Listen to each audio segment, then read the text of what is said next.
प्रधानमंत्री नरेंद्र मोदी जल्द अमेरिकी दौरे पर जा रहे हैं और राष्ट्रपति बराक ओबामा से मुलाकात करेंगे।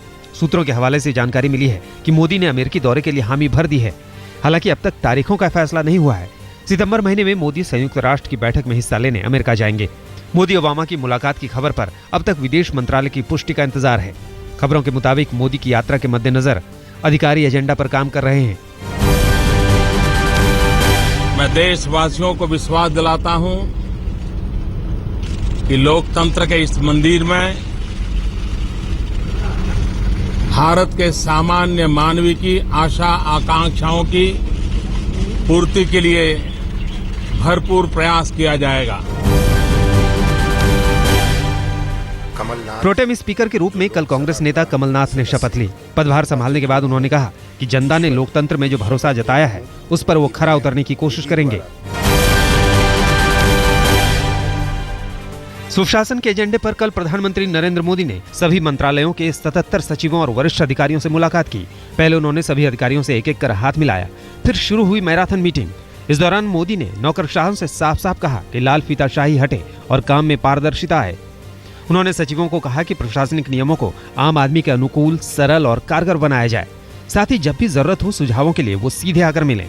करीब 2.5 घंटे की मैराथन मीटिंग में मोदी ने गंभीरता से अधिकारियों की बातें सुनी। इस दौरान प्रधानमंत्री ने उन्हें भरोसा दिया कि आप फैसले लें, मैं हमेशा मदद के लिए तैयार हूं। एनडीए सरकार अपने पहले बजट की तैयारी में जुट गई है। वित्त मंत्री अरुण जेटली आज से बजट पर सलाह मशविरा शुरू करेंगे। इसका आगाज कृषि क्षेत्र के साथ होगा।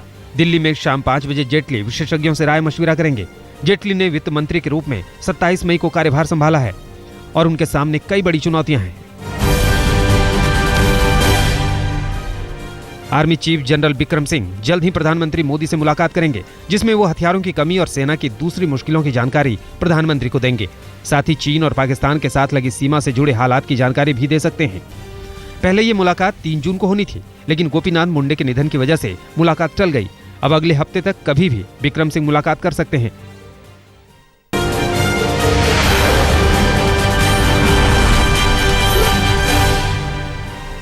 गोपीनाथ मुंडे के निधन के बाद सड़क परिवहन मंत्री नितिन गडकरी ने रोड सेफ्टी को लेकर बैठक बुलाई है। रोड ट्रांसपोर्ट डिपार्टमेंट और संबंधित पुलिस अधिकारी दोपहर 12:30 बजे होने वाली मीटिंग में हिस्सा लेंगे। गडकरी ने अधिकारियों से कमियों को लेकर रिपोर्ट सौंपने को कहा है, जिसके तहत नीति में बदलाव किया जा सकता है। वहीं नितिन गडकरी को मुंडे के निधन के बाद उनके मंत्रालय का अतिरिक्त प्रभार सौंपा गया है। गोपीनाथ मुंडे कल पंचतत्व में विलीन हो गए। उनकी बड़ी बेटी पंकजा ने उन्हें मुखाग्नि दी। बीड के परली गांव में भारी जनसैलाब के बीच पंकजा ने अपने पिता का अंतिम संस्कार किया। पूरे राजकीय सम्मान के साथ मुंडे को अंतिम विदाई दी गई। परली के वैद्यनाथ शुगर फैक्ट्री परिसर में मुंडे का दाह संस्कार हुआ। अपने नेता के आखिरी दर्शन के लिए वहां भारी भीड़ उमड़ी। महाराष्ट्र के बीड में गोपीनाथ मुंडे के अंतिम संस्कार के दौरान जमकर हंगामा हुआ। वहां मौजूद भीड़ ने सीबीआई जांच की मांग को लेकर डिप्टी सीएम की गाड़ी पर पथराव किया। पुलिस की गाड़ी फूंक दी। हालात पर काबू पाने के लिए पुलिस को लाठीचार्ज करना पड़ा। वहीं गोपीनाथ मुंडे की बेटी पंकजा बार-बार लोगों से शांत रहने की अपील करती रही। बाद में उन्होंने बयान जारी कर कहा कि पथराव करने वाले लोग मुंडे के समर्थक नहीं थे। पंकजा ने पथराव मामले की जांच की मांग की है। वहीं परली गांव में हुई सुरक्षा चूक को लेकर वरिष्ठ पुलिस अधिकारियों ने उच्च स्तरीय जांच कराने का फैसला किया है। कल की घटना को लेकर विभागीय जांच के भी आदेश दे दिए गए हैं। बीड के लोगों के साथ साथ शिवसेना प्रमुख उद्धव ठाकरे ने भी सड़क हादसे में हुई मुंडे की मौत की सीबीआई जांच कराने की मांग की है। बड़ा धक्का है, बड़ा हादसा है, ये नुकसान तो बहुत है, क्योंकि गोपीनाथ जी सिर्फ भारतीय जनता पक्ष के नेता नहीं थे, वो हमारे शिवसेना भारतीय जनता पक्ष के एक शीर्ष नेता थे, महायुति के नेता थे। लोग बहुत रोष कह रहे हैं कि जो एक्सीडेंट हुआ उसकी सीबीआई से जांच कराई जाए ताकि पता चले। इसके ऊपर विवाद हो सकता है, क्योंकि ये एक्सीडेंट अब तक ये नहीं हो रहा है, हम डाइजेस्ट नहीं कर सकते। तो लोगों की जो भावना है उसका उत्तर तो मिलना चाहिए। गोपीनाथ मुंडे की मौत हार्ट अटैक से नहीं हुई थी, बल्कि हादसे की वजह से हुई मल्टीपल इंजरी ने उनकी जान ली। All India Institute of Medical Sciences यानी एम्स ने मुंडे की पोस्टमार्टम रिपोर्ट दिल्ली के तुगलकाबाद थाने को दे दी है। पोस्टमार्टम रिपोर्ट के मुताबिक अंदरूनी चोट से मुंडे की जान चली गई। पहले कहा जा रहा था कि सड़क हादसे के बाद मुंडे को हार्ट अटैक हुआ, जिसकी वजह से उनकी जान गई। कुछ सीवियर इंजरीज थी बॉडी के अंदर और उनमें सर्वाइकल स्पाइन इंजरी भी थी, उनमें लिवर इंजरी भी थी और दोनों ने मिलकर के ऐसा घातक प्रहार किया शरीर के ऊपर कि आकस्मिक उनकी मृत्यु हुई। इसीलिए जब 10 मिनट बाद ही वो लाए गए अस्पताल तो ना तो हृदय गति थी ना सांस चल रही थी उनकी।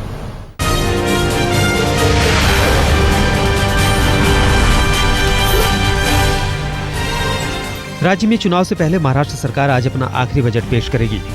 राज्य के उप मुख्यमंत्री अजीत पवार सदन में बजट पेश करेंगे। उम्मीद की जा रही है कि राज्य सरकार कुछ प्रमुख घोषणाएं करेगी। सभी की नजरें टोल टैक्स से जुड़े मसले पर भी होगी, क्योंकि शिवसेना और एमएनएस लगातार इसके खिलाफ आवाज उठाती रही है।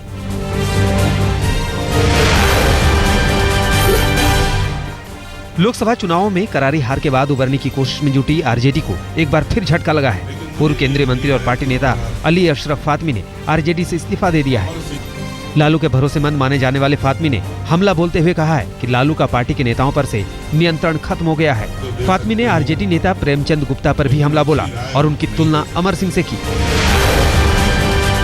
श्री लालू प्रसाद जी पर चंद लोगों का साया है जो शायद पैसा तो दे सकते हो लेकिन अच्छी राय उनको नहीं दे सकते। तो मैं उनके लिए भी कामना करता हूं, अच्छा उनका दिन आए, आगे बढ़ें, तरक्की करें। लेकिन मुझे नहीं उम्मीद है जिस तरह अमर सिंह ने बर्बाद कर दिया था समाजवादी पार्टी को, शायद उनको एहसास हो थोड़े दिनों के बाद कि प्रेमचंद गुप्ता न तो उतना पैसा दे सकता है न उतनी अकल, बल्कि गलत राय देकर पार्टी को यहां तक पहुंचाने का काम किया। आरजेडी नेता और वैशाली के पूर्व सांसद रघुवंश प्रसाद सिंह ने एलजेपी सांसद रामा सिंह पर हमला किया है और जल्द से जल्द गिरफ्तारी की मांग की है। रघुवंश प्रसाद सिंह का आरोप है कि रामा सिंह अपहरण के एक मामले में फरार घोषित हैं। उन्होंने मांग की है कि मोदी सरकार तुरंत रामा सिंह पर कार्रवाई करे, नहीं तो आरजेडी संसद में धरना देगी। हमने प्रधानमंत्री जी को पत्र लिखा है कि ये पहले इनकी गिरफ्तारी हो और साल भर के अंदर में इनका मामला आपने कहा है निष्पादन करेंगे। एमएलए एमपी के विरुद्ध जो मामला है तो एमएलए एमपी के विरुद्ध तो 13 वर्ष से ही मामला नहीं, पर वो उनका बुढ़ऊ प्लेन है तो मैं नहीं जा सकती बुढ़ऊ प्लेन। मध्य प्रदेश के उद्योग मंत्री यशोधरा राजे सिंधिया के एक बयान पर बवाल शुरू हो गया है। उन्होंने राज्य सरकार के जहाजों को बुढ़ऊ कह दिया। ये भी कहा कि मुख्यमंत्री के आग्रह के बाद भी वो इन जहाज में नहीं बैठती है। इस बयान के बाद खुद राज्य के विमानन मंत्री लाल सिंह आर्य ने सफाई दी। आर्य ने कहा कि राज्य सरकार के जहाज पूरी तरह सुरक्षित हैं।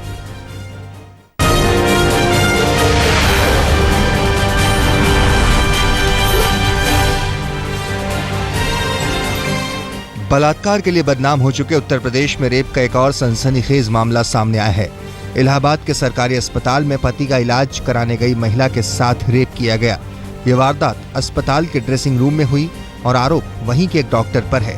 पीड़ित महिला की शिकायत पर पुलिस ने आरोपी डॉक्टर के खिलाफ केस दर्ज कर लिया है, लेकिन डॉक्टर फरार है और अब वो पीड़ित महिला को धमकियां देकर केस वापस लेने का दबाव बना रहा है।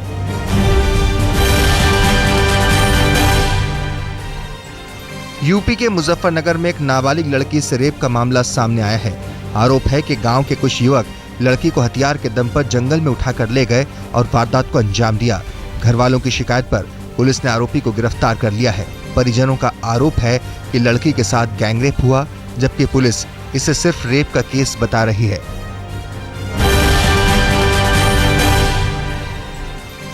मेरठ में एक नाबालिग लड़की की संदिग्ध मौत हो गई। आनन फानन में उसकी लाश को कब्र में दफना दिया गया, लेकिन बाद में घर वालों ने आशंका जताई कि गैंगरेप के बाद उसकी हत्या की गई।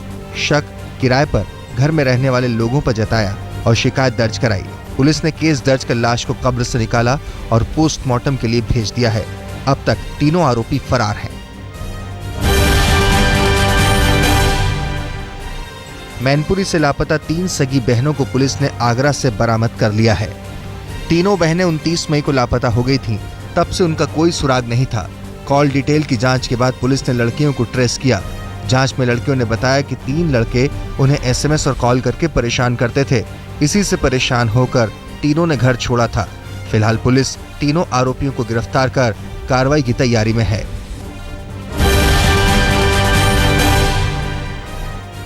यूपी की अखिलेश सरकार ने 6 अधिकारियों को निलंबित किया है।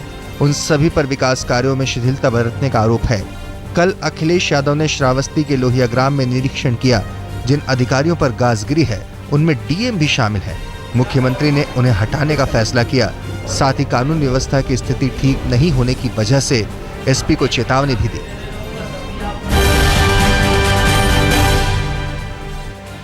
पूर्वोत्तर राज्य मेघालय में दिल दहला देने वाली वारदात ने सभी को हिलाकर रख दिया है। एक महिला के साथ पहले तो रेप की कोशिश हुई। जब उसने विरोध किया तो उसका सिर गोलियों से उड़ा दिया गया। ये वारदात महिला के घर में उसके पति और बच्चों के सामने हुई। इस घटना के पीछे गारो नेशनल लिबरेशन आर्मी के उग्रवादियों का हाथ बताया जा रहा है। इस घटना पर महिला आयोग ने राज्य सरकार से रिपोर्ट मांगी है। वहीं केंद्रीय गृह मंत्रालय ने भी राज्य सरकार से बात की है। मंत्रालय ने पैरामिलिट्री की 10 कंपनियां मेघालय भेजी हैं।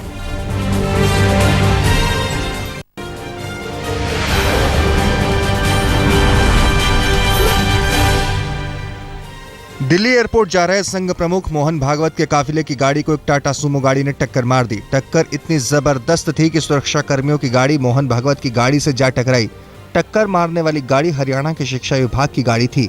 हादसे में किसी को गंभीर चोट नहीं आई। पुलिस ने लापरवाही से गाड़ी चलाने के आरोप में ड्राइवर को गिरफ्तार कर लिया है।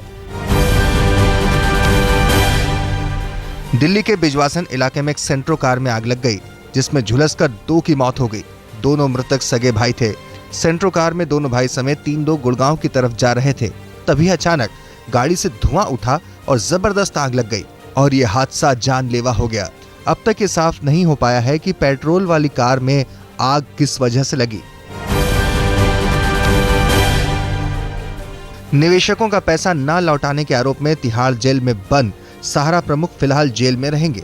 सुप्रीम कोर्ट ने सहारा के ताजा प्रस्ताव को भी खारिज कर दिया है। सहारा ग्रुप ने मांग की थी कि सुब्रत रॉय सहारा को किसी गेस्ट हाउस में या हाउस अरेस्ट रखा जाए। अदालत ने सहारा को मामूली राहत देते हुए देश के 9 शहरों में अचल संपत्ति बेचने की इजाजत दे दी ताकि जमानत की रकम जुटाई जा सके। साथ ही कोर्ट ने बैंक गारंटी के लिए एम्बे वैली की संपत्ति भी गिरवी रखने की इजाजत दे दी है। बिजली की समस्या से जूझ रही यूपी सरकार को एक और झटका लगा है। इलाहाबाद हाईकोर्ट की लखनऊ बेंच में राज्य सरकार के खिलाफ एक याचिका दायर की गई है, जिसमें बिजली सप्लाई में भेदभाव बरतने का आरोप लगा है। याचिका में कुछ जिलों को 24 घंटे बिजली और बाकी प्रदेश में बिजली कटौती करने का आरोप लगाया गया है। हाईकोर्ट ने इस पर सुनवाई करते हुए राज्य सरकार से 3 हफ्ते में जवाब मांगा है। मानव संसाधन विकास मंत्रालय शिक्षा के मूलभूत ढांचे में बदलाव की तैयारी में है। इसमें बच्चों की शिक्षा पद्धति से लेकर शिक्षकों को मिलने वाली शिक्षा में भी बदलाव किया जाएगा। शिक्षा के मूल स्तर को बदलने की तैयारी जोर शोर से चल रही है। इसमें पर्यावरण, स्वास्थ्य, कृषि और वोकेशनल ट्रेनिंग को भी महत्व दिया जाएगा। 1 महीने के अंदर राष्ट्रीय शिक्षा आयोग का गठन भी होगा। केंद्र सरकार पाक अधिकृत कश्मीर का नाम पाक अधिकृत जम्मू कश्मीर करने की तैयारी में है। इस प्रक्रिया का जम्मू के लोगों ने स्वागत किया है। लोगों का मानना है कि एनडीए सरकार के इस कदम से उसे सियासी फायदा मिलेगा। ब्राजील में आयोजित विश्व कप फुटबॉल के खुमारी जालंधर में भी दिख रही है। जहां फुटबॉल बनाने का काम जोर शोर से चल रहा है, यहां फीफा वर्ल्ड कप में अभ्यास और प्रमोशन में इस्तेमाल होने वाली गेंद बनाई जा रही है।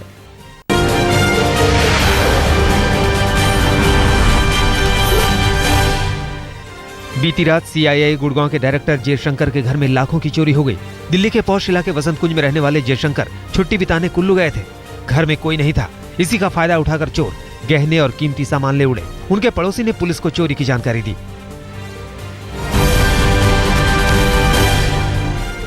पूर्वी दिल्ली के न्यू अशोकनगर से गुजरने वाली नहर से पुलिस ने एक लाश बरामद की। लाश करीब 25 साल के लड़के की है, जिसकी शिनाख्त नहीं हो पाई है। चश्मदीदों के मुताबिक उसके सिर पर चोट के निशान थे।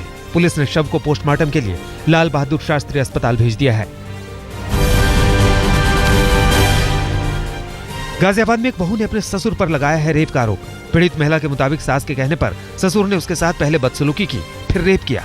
पुलिस ने एफआईआर दर्ज कर पीड़ित बहू को मेडिकल जांच के लिए भेज दिया है। हालांकि अब तक कोई गिरफ्तारी नहीं हुई है।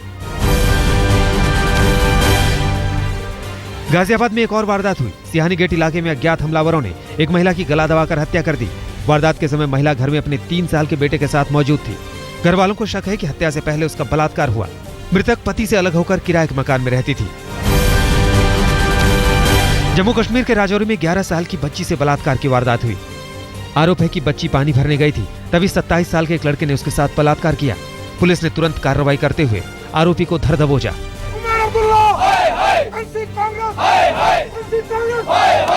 इस मामले से नाराज लोगों ने कल जम्मू में प्रदर्शन किया और आरोपी के खिलाफ सख्त कार्रवाई की मांग की।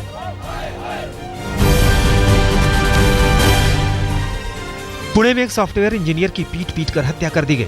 आरोप है कि 28 साल के मोहसिन सादिक ने अपने फेसबुक पेज पर शिवाजी और बाल ठाकरे की आपत्तिजनक तस्वीरें पोस्ट की थी। इसी से खफा होकर हिंदू राष्ट्र सेना के लोगों ने सादिक को इतना पीटा कि उसने दम तोड़ दिया।